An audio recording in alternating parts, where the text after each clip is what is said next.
எசேக்கியேல் தீர்க்கதரிசியின் புஸ்தகம் 17ஆம் அதிகாரம். கர்த்தருடைய வார்த்தை எனக்கு உண்டாகி, அவர் மனுபுத்திரனே, நீ இஸ்ரவேல் வம்சத்தாருக்கு ஒரு விடுகதையையும் உவமையையும் கூறி சொல்ல வேண்டியது என்னவென்றால், கர்த்தராகிய ஆண்டவர் சொல்லுகிறார், பெரிய செட்டைகளையும் நீளமான இறகுகளையும் உடையதும் பல வருணமான இறகுகளால் நிறைந்ததுமாகிய ஒரு பெரிய கழுகு லீபனோனில் வந்து ஒரு கேதுருவின் நுனிக்கிளையை பிடித்து அதன் இளங்கிளையிலுள்ள கொழுந்துகளை கொய்து அதை வர்த்தக தேசத்துக்கு கொண்டு போய் அதை வர்த்தகருடைய நகரத்திலே வைத்தது. தேசத்தின் விதையில் ஒன்றை எடுத்து அதை பயிர் நிலத்திலே போட்டு அதை எடுத்து மிகுந்த தண்ணீர் ஓரத்திலே பத்திரமாய் நட்டது. அது துளிர்த்து படர்ந்து தாழ்ந்த அடிமரமுள்ள திராட்சை செடியாயிற்று. அதின் கொடிகள் அந்த கழுகுக்கு நேராகவும் அதின் வேர்கள் அதின் கீழாகவும் இருந்தன. இவ்விதமாய் அது திராட்சை செடியாகி கிளைகளை வீசி கொப்புகளை விட்டது. அன்றியும் பெரிய சட்டைகளையும் திரளான இறகுகளையும் உடைய வேறொரு பெரிய கழுகு இருந்தது.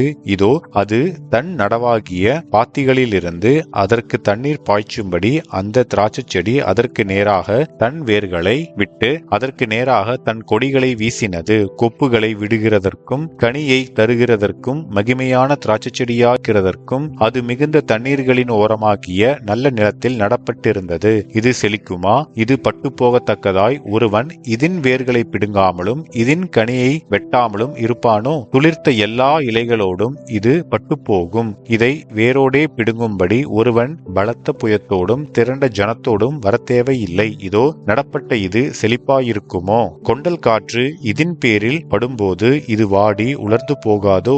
இது நடப்பட்ட பாத்திகளிலே வாடிப்போம் என்று கர்த்தராகிய ஆண்டவர் உரைக்கிறார் என்று சொல் என்றார். பின்பு கர்த்தருடைய வார்த்தை எனக்கு உண்டாகி, அவர், இப்போதும் இவைகளின் தாற்பரியம் தெரியுமா என்று நீ கலக வீட்டாரை கேட்டு சொல்ல வேண்டியது என்னவென்றால், இதோ பாபிலோன் ராஜா எருசலேமுக்கு வந்து அதின் ராஜாவையும் அதின் பிரபுக்களையும் பிடித்து அவர்களை தன்னிடமாக பாபிலோனுக்கு கொண்டு போகும்போது அவன் ராஜ வம்சத்திலே ஒருவனை தெரிந்தெடுத்து அவனோட உடன்படிக்கை பண்ணி ராஜ்யம் தன்னை உயர்த்தாமல் தாழ்ந்திருக்கும்படிக்கும் தன் உடன்படிக்கையை அவன் கை கொள்ளுகிறதினால் அது நிலைநிற்கும்படிக்கும் அவனை ஆணை பிரமாணத்துக்கு உட்படுத்தி தேசத்தில் பலசாலிகளை பிடித்து கொண்டு போனானே. இவன் அவனுக்கு விரோதமாய் கலகஞ்செய்து தனக்கு குதிரைகளையும் அநேகம் ஆட்களையும் அனுப்ப வேண்டுமென்று தன் ஸ்தானாபதிகளை எகிப்துக்கு அனுப்பினான். இப்படிப்பட்டவனுக்கு வாய்க்குமோ? இப்படி செய்கிறவன் தப்பித்துக் கொள்வானோ? உடன்படிக்கையை முறித்தவன் தப்பித்துக் கொள்வானோ?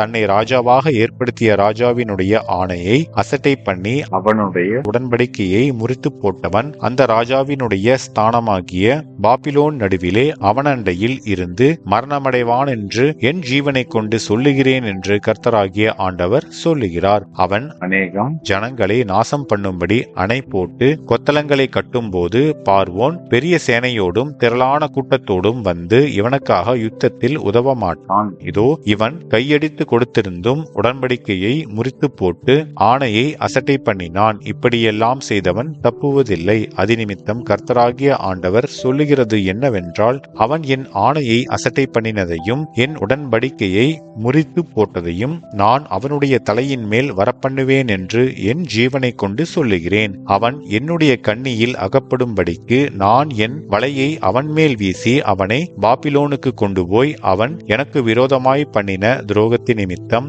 அங்கே அவனை நியாயம் விசாரிப்பேன். அவனோடே கூட ஓடிப்போகிற யாவரும் அவனுடைய எல்லா இராணுவங்களும் பட்டயத்தால் விழுவார்கள். மீதியானவர்களோ சகல திசைகளிலும் சிதறடிக்கப்படுவார்கள். அப்பொழுது கர்த்தராகிய நான் இதை சொன்னேன் என்று அறிந்து கொள்வீர்கள். கர்த்தராகிய ஆண்டவர் சொல்லுகிறது என்னவென்றால், நான் உயர்ந்த கேதுருவின் நுனி கிளைகளில் ஒன்றை எடுத்து அதை நடுவேன். அதன் இளங்கிளையிலுள்ள கொழுந்துகளில் இலசாயிருக்கிற ஒன்றை கொய்து அதை உயரமும் உன்னதமுமான ஒரு பர்வதத்தின் மேல் நாட்டுவேன். இஸ்ரவேலின் உயரமான பர்வதத்திலே அதை நாட்டுவேன். அது கொப்புகளை விட்டு கனி தந்து மகிமையான கேதுருவாகும். அதின் கீழே சகலவித பட்சி ஜாதிகளும் தங்கி அதின் கிளைகளின் நிழலிலே தாபரிக்கும். அப்படியே கர்த்தராகிய நான் உயர்ந்த விருட்சத்தை தாழ்த்தி தாழ்ந்த விருட்சத்தை உயர்த்தினேன் என்றும் நான் பச்சையான விருட்சத்தை பட்டுப்போக பண்ணி பட்டுப்போன விருட்சத்தை தலைக்க பண்ணினேன் என்றும் வெளியின் விருட்சங்களுக்கு எல்லாம் தெரிய வரும். கர்த்தராகிய நான் இதை சொன்னேன், இதை நிறைவேற்றினேன் என்று